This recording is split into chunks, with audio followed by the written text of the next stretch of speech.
नमस्कार दोस्तों, कैसे हैं आप सब लोग।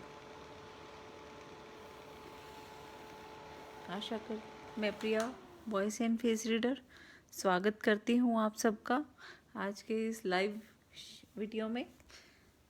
तो दोस्तों, कौन कौन जाग रहे हैं सब लोग हाय हेलो लिख दीजिए फटाफट से। देखते हैं कौन कौन लोग जुड़ रहे हैं हमारे साथ। तो शुरू करते हैं आज की अपनी मोटिवेशनल कहानियाँ, जिनका शीर्षक है आज ही क्यों नहीं। छोटी सी दोस्तों ये कहानी है, आज ही क्यों नहीं। कितनी सुंदर इसका शीर्षक है, आज ही क्यों नहीं। तो दोस्तों जुड़ जाएं सब लोग, लिखें कौन से शहर से हैं। दोस्तों आज हम एक कहानी सुनाएंगे, थोड़े से सवाल जवाब करेंगे, हाय हेलो लिखेंगे सबको। मज़ेदार सा ये रहने वाला है आज का हमारा वीडियो। सब लोगों से गुजारिश है कि हमारे साथ जल्दी जल्दी जुड़ जाएं, और बहुत सारा आपका ये प्यार ही है जो मुझे बार बार खींच लाता है कि एक मोटिवेशनल कहानी, बस एक मोटिवेशनल कहानी। तो दोस्तों सब लोग आ रहे हैं, तब तक आप लोग हाय हेलो लिखते चलें, हम भी लिखते हैं सबको। नमस्कार दोस्तों, कैसे हैं आप सब लोग। हाय दोस्तों, मेरा जो फ़ोन नंबर है वो है, चलिए बताइए किस किस को याद है मेरा फ़ोन नंबर, ताकि पता लगे कि प्रिया वॉइस एंड फेस रीडर किसको याद है किसको नहीं।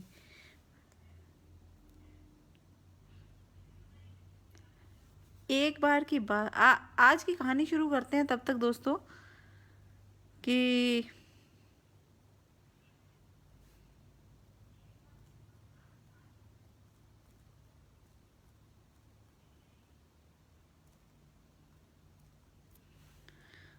दोस्तों आज की कहानी हम शुरू करते हैं।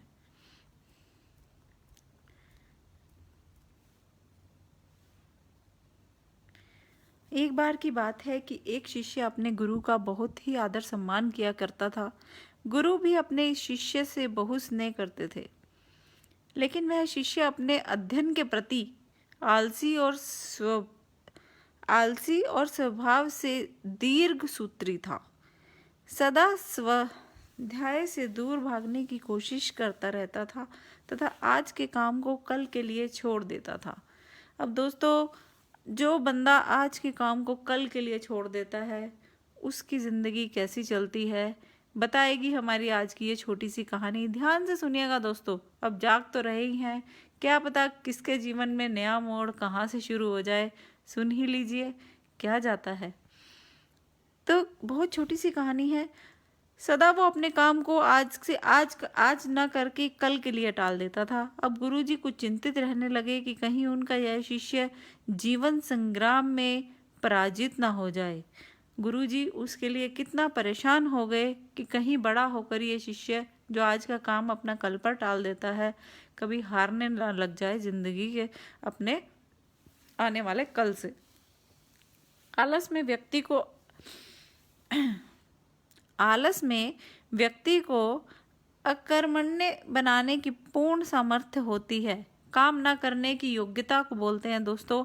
ऐसा व्यक्ति बिना परिश्रम के ही फलोभोग की अपनी इच्छा रखता है कि बिना काम किए सब कुछ मिल जाए। वह शीघ्र ही निर्णय नहीं ले सकता कि यदि वो निर्णय ले भी लेता है तो उसे कर नहीं सकता। यहाँ तक कि वह अपने पर्यावरण के प्रति भी सजग नहीं रहता और ना भाग्य द्वारा सारे सुअवसरों का सही से लाभ उठा पाता है दोस्तों। तो अब यहाँ पर एक दिन गुरुजी ने एक योजना बना ली कि एक दिन एक काले रंग का पत्थर का टुकड़ा उसके हाथ में देते हुए गुरुजी ने कहा कि मैं तुम्हें ये जादुई पत्थर दे रहा हूँ, जिस भी लोहे की वस्तु को तुम इसे स्पर्श करोगे वह सोना बन जाएगा। पर याद रहे कि दूसरे दिन सूर्यास्त के समय मैं तुमसे ये वापस ले लूंगा। शिष्य इस सुअवसर को पाकर बड़ा ही खुश हुआ, लेकिन इसने आलसी होने के कारण अपना काम पहले दिन के बजाय दूसरे दिन पर छोड़ दिया और भूल गया कि कल को गुरुजी ये वापस ले लेंगे, और सारा दिन खुश होता रहा कि अगर मेरे पास इतना सोना होगा तो ऐसा होगा, ये होगा तो वैसा होगा, मेरे पास नौकर चाकर होंगे, मेरे पास खाने पीने के लिए सब कुछ होगा, उठना नहीं पड़ेगा। फिर जब वह दूसरा दिन आया, उसे अच्छी तरह से याद आया कि आज स्वर्ण पाने का दूसरा और अंतिम दिन है। उसने अपने मन में पक्का विचार किया कि आज वह गुरुजी द्वारा दिए गए काले पत्थर का लाभ जरूर उठाएगा। अब काला पत्थर जो गुरुजी ने उसको दिया था, उसका लाभ उठाने के लिए उसने मन में निश्चय कर लिया। अब निश्चय कर लिया कि वो लोहे की बाजार से बड़े बड़े सामान खरीद कर लाएगा और उन्हें उसको टच करके सोने में बदल लेगा। इसी सोच में बैठा रहा कि अभी तो बहुत समय है, बाजार जाऊंगा, सामान लाऊंगा, बस इसको टच ही तो करना है, दोपहर का भोजन खा के चलता हूँ, थोड़ी चाय पीकर चलता हूँ। तो उसको अगले टाइम पर डालने की आदत थी दोस्तों। धीरे धीरे धीरे करते रात हो गई और रात होते होते वो समय निकल गया जिस समय पे उसने वो काम करना था। तो दोस्तों, इस कहानी से हमें क्या शिक्षा मिलती है कि कुछ भी हो जाए, आलसी व्यक्ति को अगर आप ऐसी भी चीज़, कुछ उसको जादुई चीज़ भी दे दो, वो नहीं करेगा दोस्तों। ये तय है, ये बिल्कुल फिक्स है। तो हमें अगर अपना आलस छोड़ना है, जीवन में कल के लिए कुछ चाहिए हमें, तो हमें अपना आलस छोड़ना पड़ेगा दोस्तों, तभी हम जीवन में कुछ ऐसा कर पाएंगे। तो दोस्तों, हमारी अगली कहानी आज की जो है, उसके लिए कौन कौन तैयार है सुनने के लिए, कृपया मुझे जल्दी से हाय हेलो लिख दीजिए, ताकि मैं आप सबको अपनी अगली कहानी की तरफ बढ़ाती ले चलूँ। तो दोस्तों, तब तक बताएं कौन से शहर से कौन लोग जाग रहे हैं, कौन लोग जुड़े हैं हमारे साथ, ताकि हमें भी पता चले कि कौन कौन लोग हमारे साथ जाग रहे हैं। अब अगली कहानी का हमारा शीर्षक है दोस्तों, ग्लास को नीचे रख दीजिए।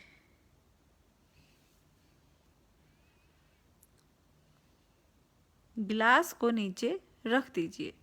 छोटी सी कहानी है दोस्तों, देखते हैं हमें क्या सबक सिखाती है। एक गिलास है जिसे पकड़ा हुआ है किसी ने, और वो बोलता है गिलास को नीचे रख दीजिए। एक प्रोफेसर अपने हाथ में पानी से भरा एक गिलास पकड़ते हुए अपनी क्लास शुरू करता है। उन्होंने उसे ऊपर उठाकर सभी स्टूडेंट्स को दिखाया और पूछा, आपके हिसाब से गिलास का वजन कितना होगा? 50 ग्राम, 100 ग्राम, 125 ग्राम। छात्रों ने उत्तर दिया। किसी ने बोला 50 ग्राम, किसी ने बोला 100 ग्राम। अपने अपने हिसाब से सभी ने आंसर किया। जब तक मैं इसका वजन न कर लूं, मुझे इसका सही वजन नहीं पता लग सकता। प्रोफेसर ने कहा, पर मेरा सवाल है, यदि मैं इस गिलास को थोड़ी देर तक इसी तरह हाथ में पकड़े रखूं तो क्या होगा? अब दोस्तों, पानी का गिलास अगर आप हाथ में पकड़ के रखो तो क्या होगा? यहाँ प्रोफेसर पूछ रहा है अपनी क्लास से। क्लास में जाते थे ना आप सब लोग, स्कूल में, कॉलेज में। यदि मैं इस गिलास को अपनी हाथ में थोड़ी देर तक पकड़ कर रखूं तो क्या होगा? छात्रों ने बोला, कुछ नहीं होगा, गिलास पकड़ने से क्या होता है? अच्छा, अगर मैं इसे इसी तरह 1 घंटे तक उठा के रखूं तो क्या होगा? आपका हाथ दर्द होने लगेगा।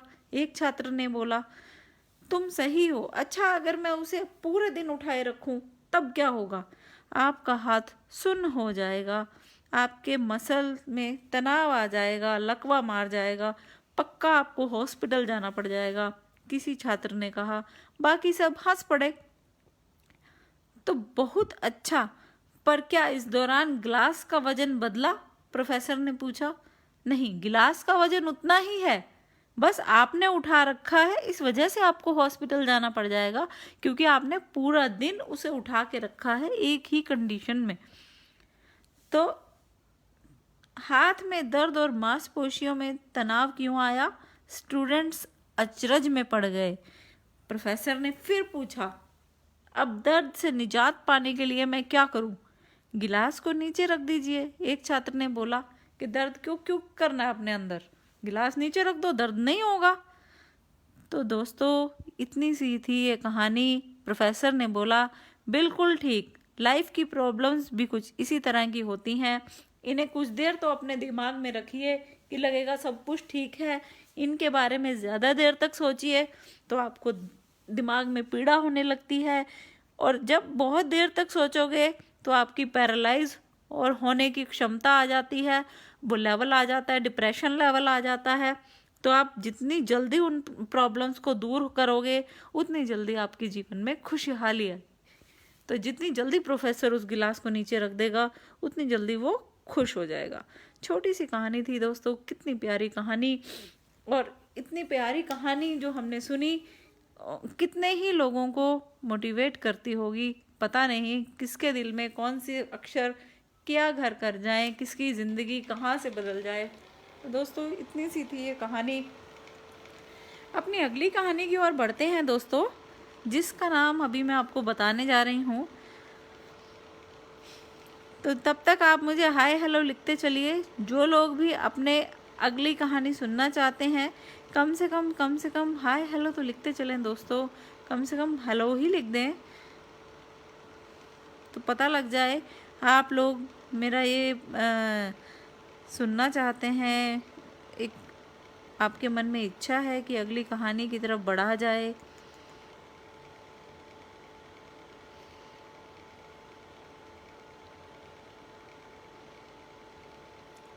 दोस्तों रहते थे, दूर से देखने पर वे दोनों बिल्कुल एक जैसे दिखते थे, पर पास जाने पर पता चलता था कि उनमें एक घोड़ा अंधा है और एक को दिखता है। अंधे होने के बावजूद फार्म के मालिक ने उन्हें वहां से निकाला नहीं था, बल्कि उसे एक और सुरक्षा और आराम के साथ रखा गया था। जबकि वो घोड़ा अंधा था दोस्तों।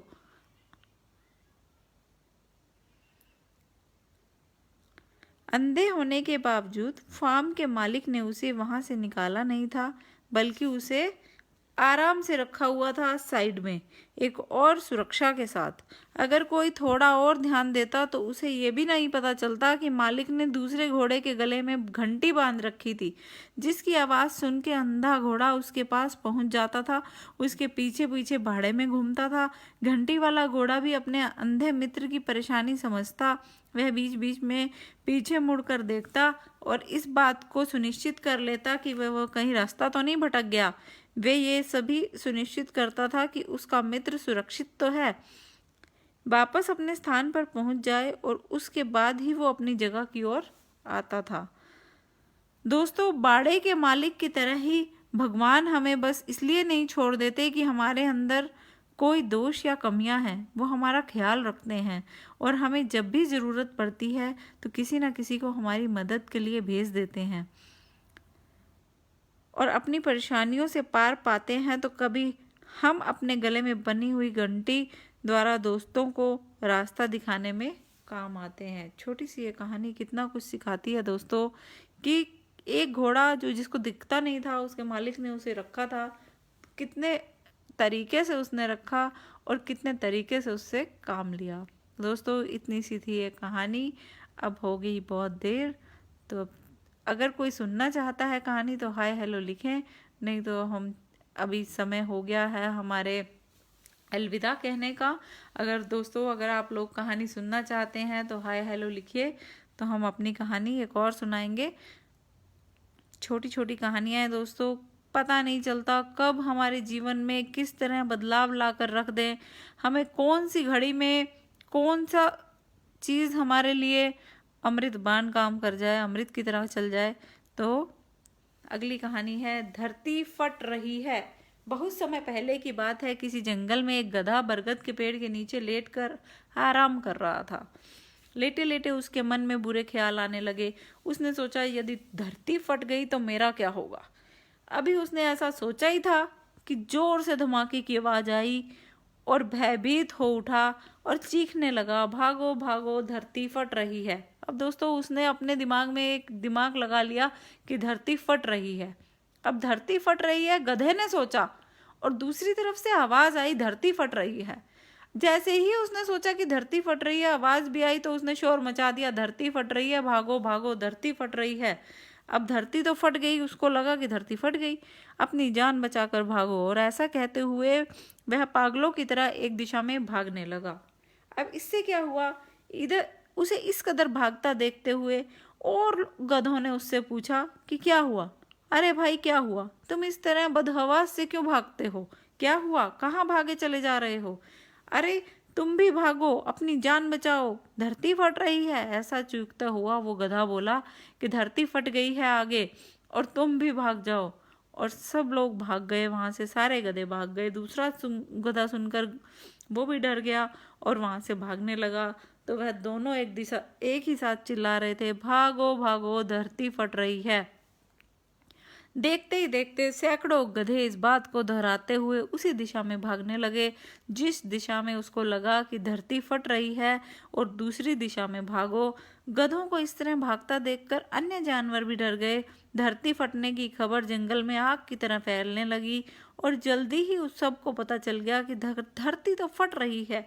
चारों तरफ जानवर की चीख पुकार मच गई। सांप, बिच्छू, सियार, लोमड़, हाथी, घोड़े सभी उस झुंड में शामिल होकर भागने लगे।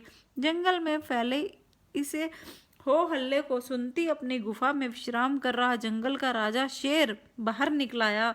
उसने अपनी आंखों पर यकीन नहीं हुआ कि सारे जानवर एक ही दिशा में भागे जा रहे हैं। वह उछलकर सबके सामने आया और गूंजती हुई दहाड़ के साथ बोला, ये पागलपन क्या है? कहाँ भागे जा रहे हो सब? महाराज, धरती फट रही है, आप भी अपनी जान बचाइए। झुंड में आगे खड़ा बंदर बोला। किसने देखा ये सब? शेर ने प्रश्न किया। सब एक दूसरे का मुंह देखने लगे। फिर बंदर बोला, मुझे तो ये बात चीते ने बताई थी। चीते ने कहा, मैंने तो ये पक्षियों से सुना था। पक्षियों ने कहा, मुझे तो ये हाथी ने बताया था। हाथियों ने बोला, हमें तो ये बात लोमड़ी ने बताई थी। लोमड़ी बोली, मैंने तो गधों के झुंड को भागते हुए देखा था। अब गधों का झुंड बोला कि हमें तो इस गधे ने बताया था। तो गधे को महाराज ने सामने बुलाया कि तुम्हें कैसे पता चला धरती फट रही है? अब देखो, जंगल का राजा शेर जो है वो जड़ तक पहुंचा। उसने बिल्कुल डिसीजन नहीं लिया कि सब लोग एक तरफ भाग रहे हैं तो धरती फट गई। उसने जड़ तक पहुंचा बात को, तब कहीं जाके उसने सोचा कि ये बात शुरू कहाँ से हुई थी। एंड जहाँ पे दोस्तों एंड होता है ना बात का, अगर आपको बात का पता करना है कि बात शुरू कहाँ से हुई थी, जो बात का एंड होता है आप वहां से स्टार्ट कीजिए तो आपको पता चलेगा ये बात शुरू कहाँ से हुई थी। उल्टा चलेंगे तो पता लगता रहेगा कि किसने किसको बताई, हमें जड़ मिल जाएगी। तो मैंने अपने कानों से धरती फटने की आवाज सुनी, गधा बोला। गधे ने डरते हुए उत्तर दिया महाराज को, महाराज, मैंने अपने कानों से आवाज सुनी है। ठीक है, चलो मुझे उस जगह ले चलो जहां पर धरती फट रही है। राजा ने कहा, ठीक है, मान लिया तुम्हारी बात, धरती फट गई है, पर मुझे उस जगह ले चलो जहां से धरती फट गई है। ऐसा कहते हुए शेर गधे को उस तरफ ढकेलता हुआ ले गया जहां पर धरती फट रही थी, और डर डर कर उसे और बढ़ने पर मजबूर करने लगा। बरगद के पास पहुंच गया। बरगद के पास पहुंचकर जहां गधा सबसे पहले लेटा हुआ था दोस्तों, वहां जाकर बोला कि मैं तो यहाँ लेटा हुआ था हजूर, मैं यही सोच रहा था कि अभी धरती फट गई तो मेरा क्या होगा। तभी जोर से आवाज आई, मैंने खुद उड़ती हुई धूल देखी और भागने लगा। शेर ने आसपास जाकर देखा और सारा मामला समझ गया। उसने सभी को संबोधित करते हुए बोला, ये गधा महामूर्ख है। दरअसल पास ही नारियल का ऊंचा एक पेड़ है। तेज हवा चलने से एक नारियल गिर पड़ा था। उस नारियल के सरकने से आसपास धूल उड़ने लगी, और जब ऊपर से वो नारियल गिरा तो ढम से आवाज आई। जो ढम से आवाज आई थी दोस्तों, तो उसको लगा धरती फट गई, क्योंकि वो सपना ही वही देख रहा था, उसको लगा वैसे ही हो गया। तो शेर ने बोलना जारी रखा, पर भाइयों, ये तो गधा है, पर क्या आपके पास भी अपना दिमाग नहीं है? जाइए, अपने घर जाइए। आइंदा से ऐसी अफवाह को अपने अंदर बसाने से पहले पता कर लेना कि असल में हुआ क्या था। तो दोस्तों, हमारी लाइफ भी ऐसी ही है। कई बार ऐसा होता है कि हम किसी अफवाह को सुनने और उस पर यकीन करने के लिए मजबूर हो जाते हैं, यकीन कर बैठते हैं। इस र्यूमरस में की चपेट में आकर हम कई बार ज़्यादा पैसों की लालच में अपनी गाड़ी कमाई कंपनियों में लगा देते हैं, या फिर इधर उधर लगा देते हैं, जिसका हमें कोई लेना देना नहीं होता, पता ही नहीं होता, और हम अपनी इतनी मेहनत की कमाई लगाकर चले आते हैं। किसी के भी कहने पर हम सोचते ही नहीं दोस्तों कि हमारी खुद की कमाई है, हमारे दोस्त ने बोला है इसलिए हमने कर लिया। पहले अपने सोच समझकर सब कुछ कीजिए, उसकी क्योंकि आपकी कमाई है दोस्तों, दोस्त की कमाई नहीं है। आपने अपना पैसा लगाना है, तो अगर आपने अपना कमाया हुआ गाड़ी खून पसीने की कमाई का पैसा लगाना है तो खुद पहले उसकी जड़ तक पहुंच जाएं, तभी उस पैसे को लगाने का फ़ायदा है दोस्तों, वरना इस पैसे को लगाने का कोई फ़ायदा नहीं है दूर दूर तक। दोस्तों अभी हमारा जो ये सेशन चल रहा है, आप हमें हाय हेलो लिख दीजिए, कहाँ से कौन से शहर से आप हमारे साथ जुड़े हैं। थोड़ी सी अब हम बातें करेंगे क्योंकि हम इसके साथ साथ काम भी कर रहे हैं। अब मैं सब लोगों के मैसेजेस का आंसर करूँगी। मैं वॉइस एंड फेस रीडिंग करती हूँ। आप लोगों को जो भी क्वेश्चन पूछने हैं मुझे मैसेज कीजिए, मैं लाइव में आपको आंसर करूँगी। आप मुझे यहीं पर मैसेज कीजिए जहाँ पर हम लाइव आए हैं। अगर किसी को कोई अपनी लाइफ से रिलेटेड कुछ क्वेश्चन पूछना है तो आप मुझे पूछ सकते हैं, मैं आपको यहीं पर आंसर करूँगी। किसी के पास भी कोई सवाल है अपनी ज़िंदगी से रिलेटेड, आपका कोई काम नहीं बनता, किसी काम को करना चाहते हैं, मुझे मैसेज करिए, टाइप करिए, तो मैं आपको आंसर करूँगी। इसी पेज पर आप मुझे लिख सकते हैं, कमेंट बॉक्स में लिखिए कि हमारे लाइफ में क्या दिक्कत आ रही है, किसी को अपनी कंपनी में, किसी को अपने ऑफिस में, तो मैं उसका अभी आंसर करूँगी कि आपको क्या करना चाहिए, क्या उपाय हैं उससे कि वो आपकी ज़िंदगी चेंज हो जाए जिससे। तो मेरे साथ जुड़े हैं धर्मेंद्र जी, नाम लेते चलते हैं सबका, कौन कौन हमारे साथ जुड़ गए हैं। धर्मेंद्र जी नमस्ते, कैसे हैं? अगर आपका कोई सवाल है, हनी जी नमस्ते, अगर आपका कोई सवाल है हमें लिख दीजिए और हम इसका आंसर करेंगे आपको। आपकी लाइफ में अगर कोई आपका सवाल है, प्रॉब्लम चल रही है कोई। केशव जी आप भी हमें बता सकते हैं। नमस्कार, स्वागत है आपका हमारे आज के वीडियो में। तो दोस्तों अगर किसी का कोई सवाल अभी नहीं है हमारे वॉइस एंड फेस रीडिंग से रिगार्डिंग, बहुत अच्छी बात है, सब लोग अच्छे से अपनी लाइफ को जी रहे हैं। तो चलिए एक और कहानी सुनते हैं। एक रोटी की कहानी अभी मैं सुनाने जा रही हूँ आपको दोस्तों। 3 व्यक्ति एक सिद्ध गुरु से दीक्षा प्राप्त करके वापस लौट रहे थे। गुरुजी ने उन्हें आध्यात्मिक ज्ञान के साथ व्यवहारिक ज्ञान होने की भी सीख दी। तीनों तमाम ग्रंथों पुराणों पर चर्चा करते आगे बढ़ रहे थे।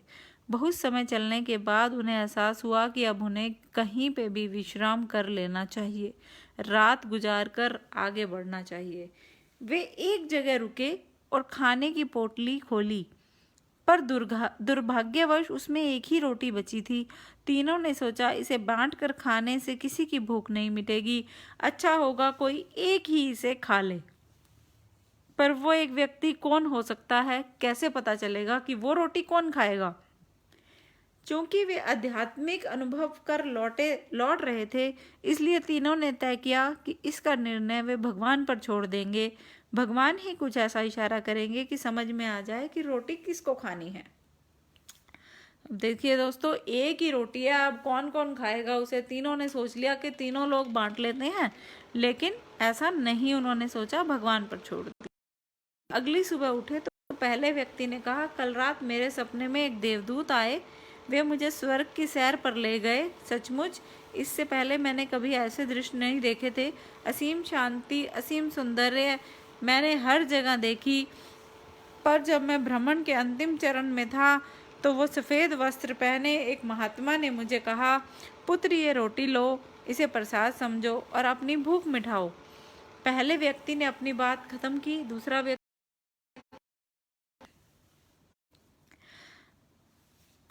दूसरा जो व्यक्ति था वो बोला कि मैंने भी सेम ही सपना। उसने बोला कि मेरे रोटी पर मेरा हक है और मैं इस रोटी को खाने के लिए, मेरे को गुरुजी ने बोला है, मेरे को एक महात्मा जी ने बोला है मेरे सपने में आके कि तुमने बहुत लोगों की हेल्प की है, इसलिए तुम ये रोटी खाओगे। जब दोनों की बातें सुन के तीसरा व्यक्ति चुपचाप बैठा था तो वो दोनों उससे पूछने लगे, क्यों भाई, तुमने क्या सपना देखा? पहले व्यक्ति ने पूछा, मेरे सपने में तो कुछ भी नहीं आया, मैं कहीं। वो बोलता है कि लेकिन रात में जब मेरी नींद टूटी तो मैं उठा और मैंने उठकर रोटी खा ली। अरे तुमने ये क्या किया? ऐसा करने से पहले तुमने हमें क्यों नहीं बताया? बाकी दोनों ने बोला। अरे तुमने ऐसा करने से पहले हमें क्यों नहीं बताया? बाकी दोनों ने पूछा। कैसे बताता, तुम दोनों तो अपने अपने सपनों में इतने दूर चले गए थे, तीसरे व्यक्ति ने कहा। और कल ही तो गुरुजी ने हमें बताया था कि आध्यात्मिक ज्ञान के साथ साथ व्यवहारिक ज्ञान का होना बहुत जरूरी है। मेरे ख्याल में भगवान ने जल्दी ही मुझे संकेत दे दिया कि भूखे मरने से अच्छा है रोटी खा ली जाए, तो मैंने ही रोटी खा ली। दोस्तों, ये थी छोटी सी कहानी जिससे समझ में आता है अगर वेट करोगे तो करते रह जाओगे, जिस